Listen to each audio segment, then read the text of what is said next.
Salut tout le monde, bienvenue dans dans ce premier épisode du cycle Leiji Matsumoto consacré à Super Submarine 99. Alors, toudou, sortie, ouais, sortie chez Kazé, voilà, intégrale. Alors, pour ceux qui se posent la question, la série fait 13 épisodes, ce qui correspond aux 3 premiers DVD. Le quatrième est un DVD de bonus avec des interviews, pas mal de choses intéressantes. D'ailleurs, tiens, on va tout de suite regarder. Hop là, ce qui est marqué. Alors, bonus, interview de Leiji Matsumoto, interview du réalisateur, interview du character designer, spot TV, clip vidéo, interview du directeur artistique, galerie d'illustrations inédites par Golgot 71 et générique de début et fin sans crédit. Voilà. Alors bon, moi, je vais vous mettre le truc. Alors voilà. Qu'est-ce que Super Submarine 99? C'est la troisième euh, à l'origine, c'est le troisième manga créé par Eiji Matsumoto. Sorti à l'origine en version manga en 1964, Submarine Super 99 paraîtra dans le magazine de prépublication Bouken-U, mais il faudra attendre 2003 pour avoir une version en dessin animé comptant 13 épisodes. Donc ça, je l'ai déjà dit. Donc le résumé, je vais vous faire quand même bien résumé. Alors que l'homme a pris possession des terres immergées, l'océan est le théâtre de nouveaux enjeux. Des naufrages se produisent fréquemment autour des fosses sous-marines japonaises et une mystérieuse nation semble en être à l'origine. Au même moment, le docteur Oki, inventeur de génie, créateur de nouveaux types révolutionnaires de sous-marins, disparaît, entraînant à sa recherche son plus jeune petit-fils, je précise parce qu'il y a une erreur dans le texte, Susumu. Ce dernier est persuadé qu'il existe un lien entre les ravisseurs de son grand-père et l'Empire des Océans, qui se prétend maître des ressources marines. S'engage alors une course-poursuite haletante dans les profondeurs de l'océan. Alors, c'est le synopsis officiel, sauf qu'il a énormément d'erreurs. Déjà, les naufrages n'ont pas lieu uniquement autour des fosses sous-marines japonaises, elles ont lieu partout dans le monde. Le docteur Oki est un océanographe. Le fait qu'il ait construit un super sous-marin est caché. On l'apprend pas, bon, on l'apprend assez rapidement, mais à la base, on ne sait pas. Susumu est son petit-fils avec son frère Goro, parce que leurs parents sont morts, mais ils n'expliquent pas comment. Euh, un problème de traduction dans les sous-titres et ils mettent l'Empire des océans, alors qu'en japonais ils disent l'Empire des mers. Voilà, c'est parce qu'ils ont bien 2 mots différents, mer c'est Umi et océan c'est, Kaito, donc c'est bien deux choses différentes et le docteur Oki, c'est le grand-père de Susumu, enfin ça je l'ai déjà dit, alors que dans le synopsis, ils disent, alors le problème c'est que ces erreurs, on retrouve certaines de ces erreurs dans le synopsis derrière. Une des erreurs de traduction, alors pas une erreur de traduction, c'est plutôt du domaine de la faute de frappe, mais c'est quand même qu'ils s'en soient pas rendus compte, c'est quand même un problème. À chaque fois qu'ils doivent dire manœuvre dans le sous-titre en français, vous savez que manœuvre c'est un OE collé, et en fait là vous avez manœuvre avec le E de euro. Alors ça fait manœuvre. Bon, les petits problèmes de qualité de Kazé sont à l'époque où ce coffret est sorti sont assez récurrents. C'est quelque chose que je vais souvent dire dans les prochaines vidéos parce que je sais pas si c'est une question de contrôle qualité ou de marketing ou chose comme ça, mais il y a pas mal d'erreurs comme ça, des petites choses. Donc j'en parlerai de temps en temps. Alors maintenant, on va parler, comme je disais, c'est la troisième œuvre de Leiji Matsumoto, donc sorti en 64, qui a été adapté très tard, uniquement en 2003, donc il était déjà très connu à ce moment-là.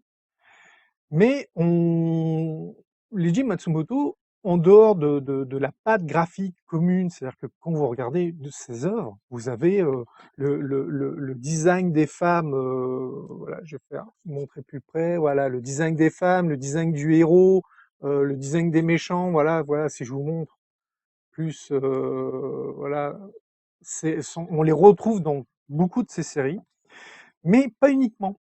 Au niveau de l'écriture des scénarios, il y a une espèce de cahier des charges qu'on retrouve dans beaucoup de ces séries.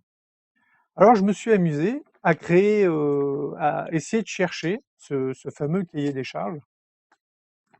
Donc à chaque série, je vais essayer de pointer du doigt, est-ce que le scénario prend bien le cahier des charges des scénarios de Leiji Matsumoto?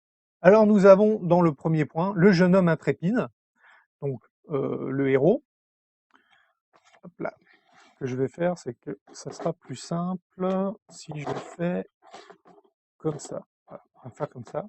Donc vous avez là, par exemple, le héros qui est lui, là, qui est donc Susumu, ok, donc qui est le jeune homme intrépide. Quand vous le voyez tirer au fusil sur une torpille, on peut dire que c'est le jeune homme intrépide. C'est quelque chose d'assez récurrent dans ces scénarios. Vous avez toujours le jeune homme qui fait des trucs, qui se met en danger, qui voilà. La blonde sexy, bon bah, elle est là aussi, toujours. Le frère, donc voilà, le frère, il est là, gros, qui bon bah, du coup, lui, il est avec la blonde. Le vaisseau unique, et oui, le fameux super sous-marin 99, il est unique, il y a que celui-là, il est génial et tout, et surtout graphiquement, on sent déjà, pour que c'est le graphisme à l'époque de 64, les futurs vaisseaux spatiaux qui apparaîtront dans ces séries, qui ont on retrouve énormément de points communs.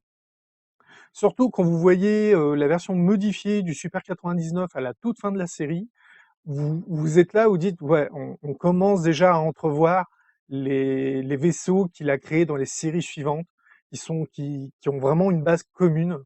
Voilà. Ensuite, ennemis que eux seuls peuvent abattre. Bah ouais, pareil. C'est-à-dire que toutes les autres, on voit l'ennemi détruire des flottes entières de des flottes militaires d'autres nations sans problème, ils ont pas une rayure, rien, et eux, ils arrivent avec le 99, il les balaye comme pour rire. Il y a que eux qui arrivent à balayer l'ennemi. Donc ça, bah, c'est validé.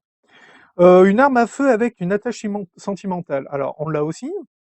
Le fusil, le fameux fusil, qui est donc un fusil modèle 99, qui est une arme japonaise datant de la Seconde Guerre mondiale, et que, en gros, il se refile de père en fils depuis plusieurs générations. Donc voilà, c'est l'arme familiale.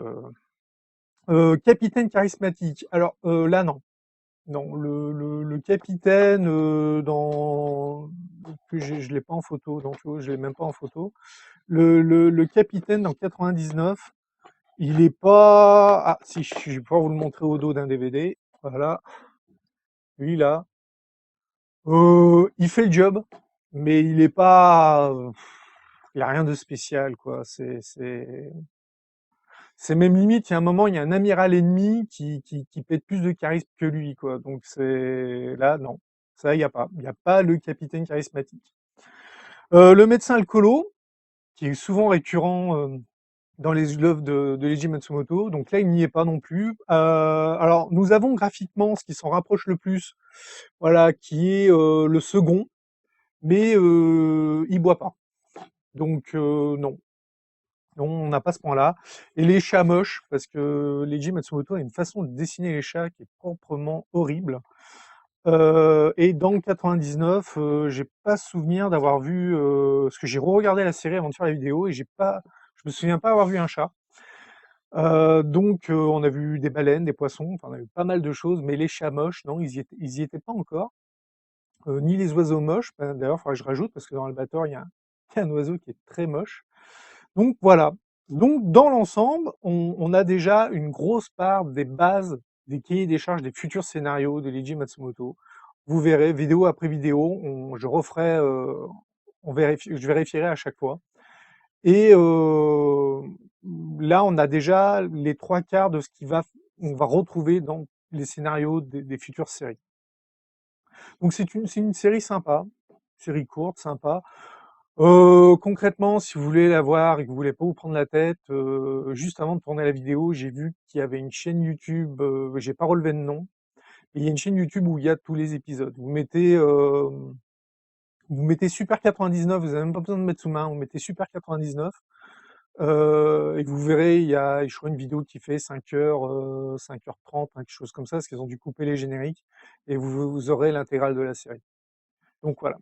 J'espère que ce futur cycle Leiji Matsumoto va vous plaire, parce que comme je disais, dans ma vidéo 0, je vais principalement parler des petites séries, ou des petits OAV, des petits téléfilms, des petites choses comme ça qui sont un peu sortis à part, mais qui en réalité, dans la plupart, sont sortis avant Albator, et où on retrouve en fait toutes les bases qui vont amener à Albator, qui vont amener à toutes ces grosses séries qui ont fait voilà, que c'est un maître. Donc je vous dis au revoir. Si cette série de vidéos vous plaît, un petit j'aime, ça serait sympa. Puis n'oubliez pas, abonnez-vous, la cloche pour pouvoir voir la suite des vidéos. Et puis je vous dis dans un mois pour le cycle Matsumoto, et sinon très prochainement pour une autre vidéo sur un autre sujet. Salut, au revoir.